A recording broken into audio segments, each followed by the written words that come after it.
Okay, mayong mudto na usab kanatong tanan, Luzon, Visayas, Mindanao. Mayong mudto Philippines, mayong mudto world, mayong mudto universe. Sada na punta manghigala, dinay atong tulumanon sa kahanginan, CONA Catechesis on Air. Ug ako lang gihapon kini ang inyong ubos nga alagad, Reverendo Padre Edwin Academia Acap. Abino adlaw na usab karon nga Biyernes, pizza 18 na kini sa bulan sa Agosto tuig 2023 o padayon kita mga higala sa ato ang pagpangalagad dinhi lang gihapon sa atong istasyon DYWC Teleradyo. Kumusta na? Ato na nga timbayaon usab og maayong mudto ang atong talahorong obispo, Bishop Julito B. Cortez, ang atong station manager diri sa Sibulan, si Father Rama Ata, ang ato apod nga mga partners usab dito, ato usab nga mga kauban sa kuan dito sa Actin Basay, si Brother Elmer Lugatiman ug ang tibuok nga Lugatiman family. Kumusta na, no? Bino ari kita manghigala sa ato ang mga pagtimbaya, no? Of course ang ato mga hisgot-hisgot ginagmay. Bino kami diri sa Ayungon, no? Padayon kami karon nga among gipaningkamutan nga mahulmag yun pag-ayo, no? Ang basic ecclesial communities nato kay sigon sa atong nasabtan, mao kini ang banner program karon sa atong diocese. So muna nga, of course, we are trying to connect with the kining BEC Commission on Basic Ecclesial Communities, and kining gitawag na to og kining related agencies, related commissions nga adunay kalambigitan gihapon sa gagmayng simbahanong katilingban. So it's not easy to ato pamanggong obserbaran kining kung basic ecclesial communities. Mura mo gini siya og kinibitaw gitawag na to og kinaiya, no? Kinaiya nga angay batunan sa usa ka miyembro sa usa ka simbahan. Muna nga kining pag-usob sa kinaiya pagtudlo og kinaiya dili madali, kay kinaiya man gud ni, no? Kinahanglan jud nga masabtan, mapuy-an ug ato gyud nga mamahimong pamaagi sa kinabuhi sa ingon niya na. So muna nga kutob sa mahimo ang ato ang mga kining kalihukan geared gyud kining kabahin sa basic ecclesial communities aron gyud nga makumpleto, no, ang mga kalihukan. Bino sa dili pa manghigala nga ato ang mga pagtulunan ari usa kita sa balitang simbahan, no? CBCP News.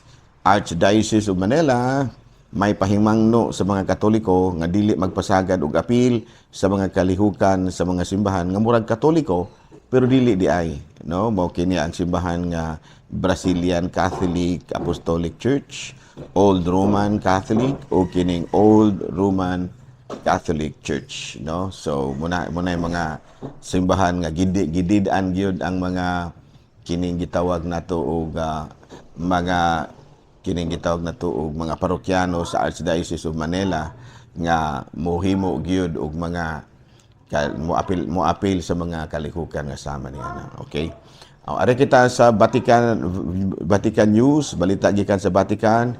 Pope Francis gipaabot ang iyang panalangin sa National Assumption Pilgrimage to Lourdes, no? Kay bag-o hamangod, bag-o nga gisaulog ang kapistahan sa Our Lady of the Assumptions. And then of course, dungan po kana dito sa pagsaulog sa kapistahan dito mismo sa Lourdes dito sa Francia. Muna nga gipaabot usab ni Pope Francis ang iyaha nga matud pa panalangin alang sa maong kalihukan.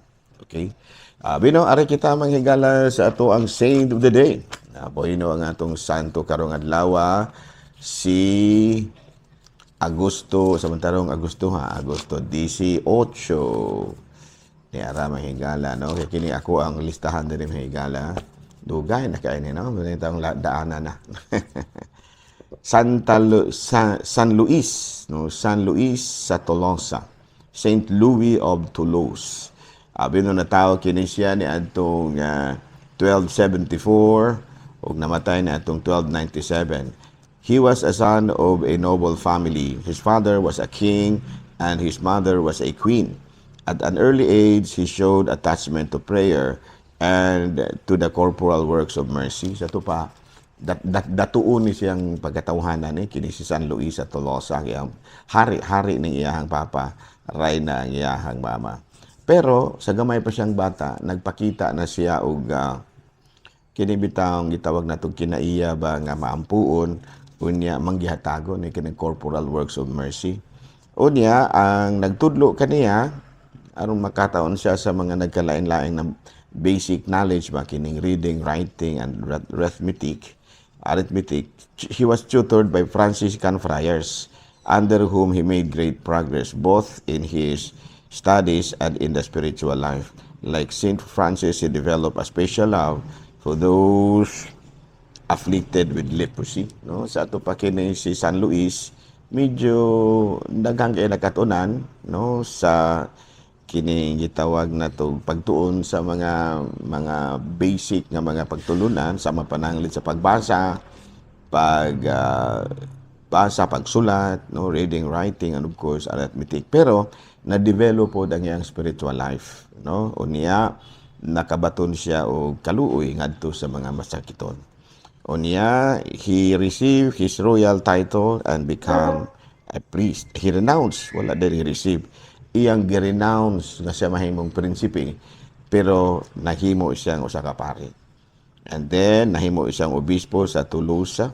O even as bishop, he wore the Franciscan habit and kining sometimes begging, magpakilimos pa rin taon. Magpakilimos pa rin taon kini si San Luis. Now, each day, he fed 25 poor persons at his table.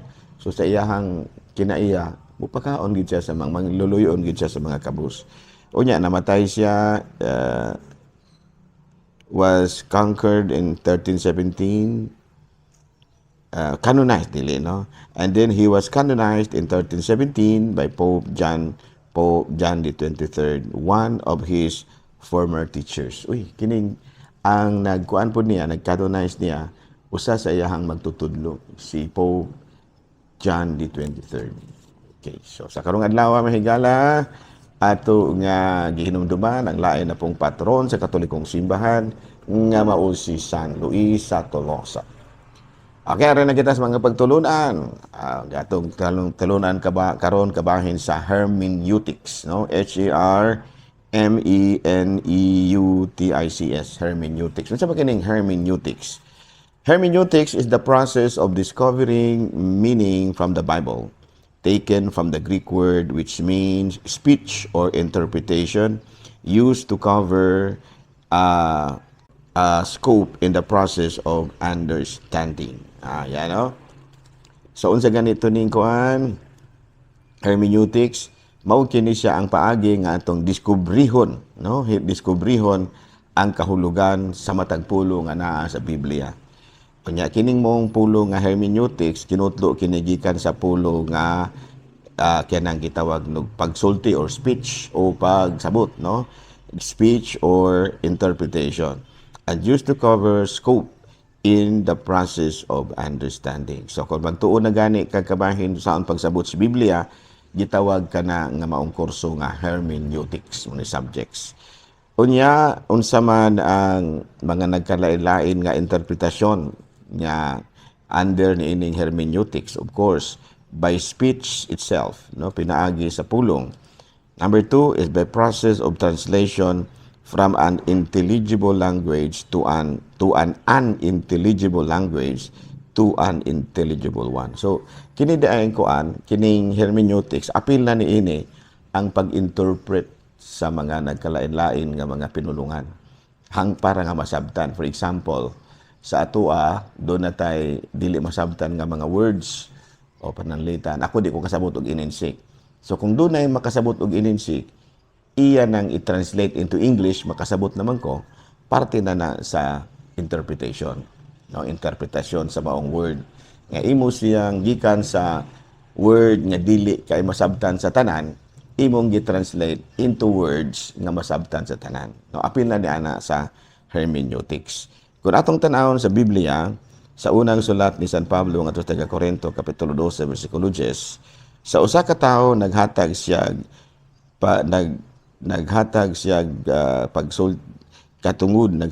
katungod, pagsultig lain-lain mga pinulungan, ug sa laing tawo naghatag siya hiyas sa pagsabot sa kahulugan sa maong mga pinulungan. No man ay gibase no nga kini po di ang hermeneutics mura o grasya po di siya nga gihatag sa Dios kay ug dili kay kuan man gikan sa pinulungan sa laing tawo imo mang na translate into laing pinulungan nga masabtan na sa tanan. Another way of interpretation is commentary and explanation. Sa ato pa, ang first is refers to interpretation kining imong sabton ang pinulungan by speech itself, and number two by process of translation. Ito pa apil na siya sa pag-interpret. And number three by commentary and explanation. Sa ito pa imog yung ipasabot, no, kanang principle of hermeneutics is understanding the Bible in the literal sense, and the criteria to understand the literal sense. Okay, so may mga criteria pagsabot sa Biblia in a literal sense. Number one is the literary form that the author used in writing the Bible. No, the literary form that the author used in writing the Bible. So doon ay mga libro sa Biblia nga ang author iyang gisulat pinaagi sa poetry and songs. No, sa ato pa pinaagi sa kining balak ug mga awit. No, parte gyapon sa Biblia pero ang pamaagi, ang literary form nga gigamit sa kining author, poetry and songs. Buka na ang salmo, no? And number two, laws and rules, mga balaod. Mga balaod sa mapananglit sa Genesis o sa Deuteronomy. No? O niya, pinaagi pod sa history. No? Ato ka na sa Joshua o sa kining Kings. And of course, sunod, wisdom, sayings, and proverbs. Apil po na, no? Doon ay gospels, doon na po yung letters. So, kini di ang pamaagi dahil sa Biblia, dili na usara ka paagi sa pagsulat sa mga author. Nagkanlaing-laing mga author, nagkanlaing-laing po nga style sa pagsulat. So, nausa ganito, number one is poetry and songs. Number two, laws and rules. Number three, historical. Number four, wisdom, sayings, and proverbs. And number five, gospels and letters. So, ari kita sa poetry and songs.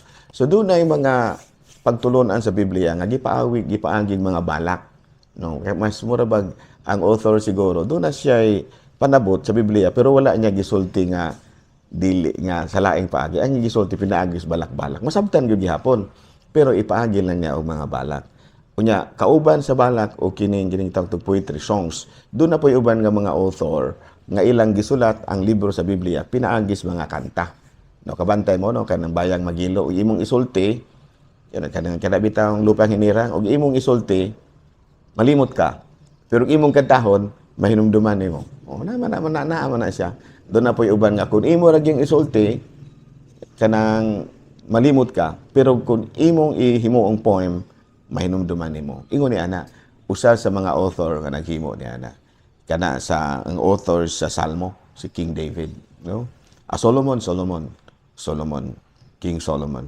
Unya, sa laws and rules, kuan po, doon na po'y parte sa Biblia nga gitudlo, pinaaging balaod. Muna nga ato kinang mabasa dito sa kanabitang Exodus, mga balaod. Genesis, Exodus, mga balaod ba? Parte ya po na sa pagtudlo sa Biblia. No, kanang sa Genesis o sa Deuteronomy. Mga balaod ba? Of course, words of God gihapon, pero in the form of laws and rules. So, dili na, ito naman yung uban nga wala makasabot ini. Kana mga poetry, ilang muna uban mga libog, kaya nga naman, ilang mang gi-interpret ang ang Bible sa Biblia, nga maurag yun. Kanang gitawag ba tato, literal sense ba? Nga, ug usa ilang mabasa mo, nang yun na, which is wrong, nga naman. Kaya doon ay parte sa Biblia, nga gipaagi og balak. Kung saon man nato na o kinibitang maliteral pagsabot unya, ang gitawag nato og kining gitawag og poetry and songs nga at usahon ra nato pagsabot na dili gyud sa pwede. Well anyway, balik-balikan nato unya, no, kining ato nga pagtulunan kabahin ni sa Biblia, no, hermeneutics pagsabot sa Bible ug mga lawa. Ha, okay? No, ato ning kuan aron pud nga masabtan gyud nato. Ilabi na gyud kanang mga taga BEC, no, taga BEC. Kinahanglan gyud nga masabtan ning kabahin sa Biblia kay kun dili na Mapahimo tang mahimo tang mga unsa ngalan na fundamentalist. Nya kadang mga fundamentalist usa ra gyud ka paagi ana nila nga pag-interpret sa Bible kabalo kag unsa literal. Nya usa ra na ka paagi sa Biblia na literal. Pero kinahanglan sa literal naa po kay mga criteria gamiton ana. Klaro? O, sige no. Sunod adlaw mo ni atong topic kabahin gyapon ta sa hermeneutics. Daghang salamat ug maayong mudto Pilipinas.